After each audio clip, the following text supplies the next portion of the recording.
Bonjour à tous et bienvenue. Aujourd'hui, nous allons découvrir le para-hockey avec Maxime Gagnon pour ce nouvel épisode 2 minutes au-delà des limites.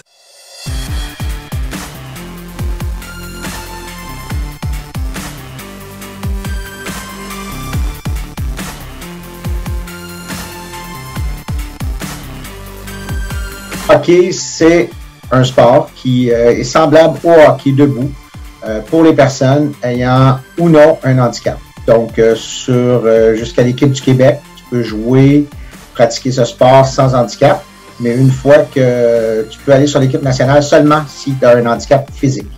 Donc, c'est vraiment les mêmes règlements, à l'exception que c'est une luge au lieu des patins. On pourra en reparler plus longuement tout à l'heure. Mais c'est vraiment les mêmes règlements que le hockey debout. Le hockey s'adresse tant au niveau des jeunes, à partir de 5 ans, jusqu'aux plus vieux, jusqu'au temps qu'on ait le goût de pratiquer du sport. C'est un sport qui est mixte jusqu'à un certain niveau. Par la suite, il y a des équipes féminines au niveau national et masculines aussi. Donc, sinon, le sport est pratiqué habituellement de façon mixte parce que le bassin n'est pas très grand. Mais autant les plus vieux que les plus jeunes peuvent pratiquer ce sport.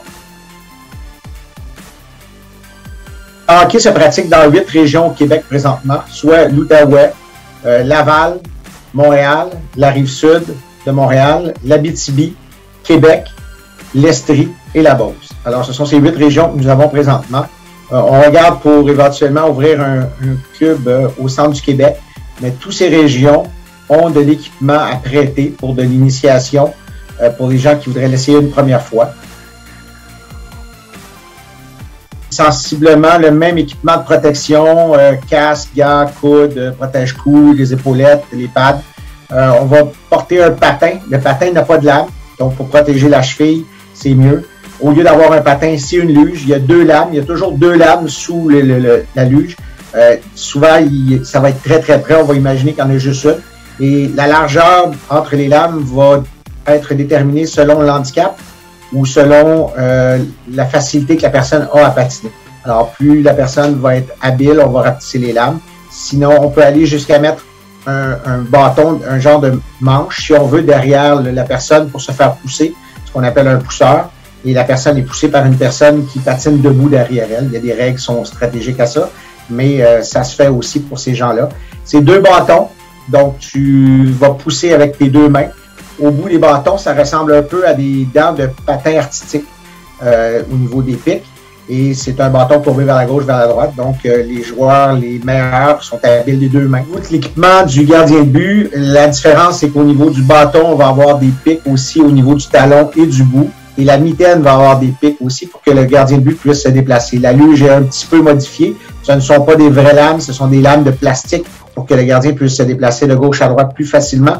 Mais sinon, c'est sensiblement le même équipement de protection qu'un gardien debout. Le site parahockey.com où les principales informations sont là. Sinon, le site de la Fédération Hockey Québec, vous pouvez avoir les informations sur le parahockey. Ça va leur faire plaisir de vous donner cette information-là aussi. Donc, en tout cas, vous pouvez nous écrire. Ça va nous faire plaisir de vous donner de l'information et de vous recevoir. On a des programmes d'initiation, on a des programmes de haut niveau. Donc, on est capable de répondre à toutes les clientèles qui veulent pratiquer ce sport. Merci Maxime pour toutes ces informations. Quant à nous, on se retrouve très prochainement pour découvrir d'autres disciplines parasportives. En attendant, soyez prudents, prenez soin de vous et surtout, restez actifs.